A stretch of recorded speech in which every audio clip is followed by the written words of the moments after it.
ഓം ശ്രീ ഗുരുഭ്യോ നമ. അവതാര സ്വരൂപിണിയുടെ ജന്മദിന വേളയിൽ ആയിരക്കണക്കിന് മക്കൾ മെയ്യും മനസ്സും മറന്ന് സേവയിൽ മുഴുകി. അമൃതപുരിയിൽ മാത്രമല്ല, ലോകത്തെല്ലായിടത്തും. അമ്മയ്ക്കതിൽ എന്ത് സന്തോഷമായി കാണും. ഒരിക്കൽ ഇതേക്കുറിച്ച് അമ്മ പണ്ട് അരുളി, മക്കളെ, ഏത് പ്രവൃത്തിയും പ്രേമത്തോടെ ചെയ്യണം, എങ്കിലേ അതിൻ്റെ പൂർണ്ണഫലം കിട്ടൂ.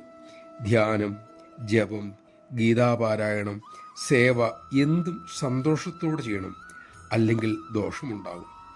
മക്കൾ സേവയിൽ കാണിക്കുന്ന താല്പര്യവും തീവ്രതയും അമ്മയോടും ആശ്രമത്തോടും ഉള്ള ആത്മാർത്ഥതയുടെ സ്നേഹത്തിൻ്റെ തെളിവാണ്. മക്കളെ, ഭൗതിക കാര്യത്തിലും അങ്ങനെ തന്നെയല്ലേ? പുകവലിയോട് ഇഷ്ടമല്ല എങ്കിൽ പുകവലി കാണുമ്പോൾ ചിലർക്ക് പുകയുടെ മണം അടിക്കുമ്പോൾ മനമെടുപ്പും ചിലപ്പോൾ ഛർദിയും വന്നെന്നിരിക്കും.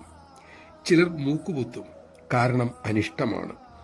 അപ്പോൾ ഇഷ്ടമുള്ള കാര്യങ്ങളിലെ താല്പര്യവും ആത്മാർത്ഥതയും ഉണ്ടാകൂ എന്നർത്ഥം. നമഃശിവായ.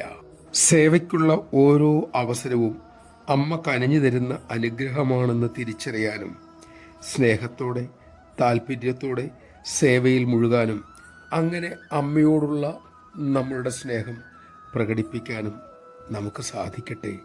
അതിനുള്ള വിവേകം അമ്മ തന്നെ നമ്മിൽ ചൊരിയട്ടെ.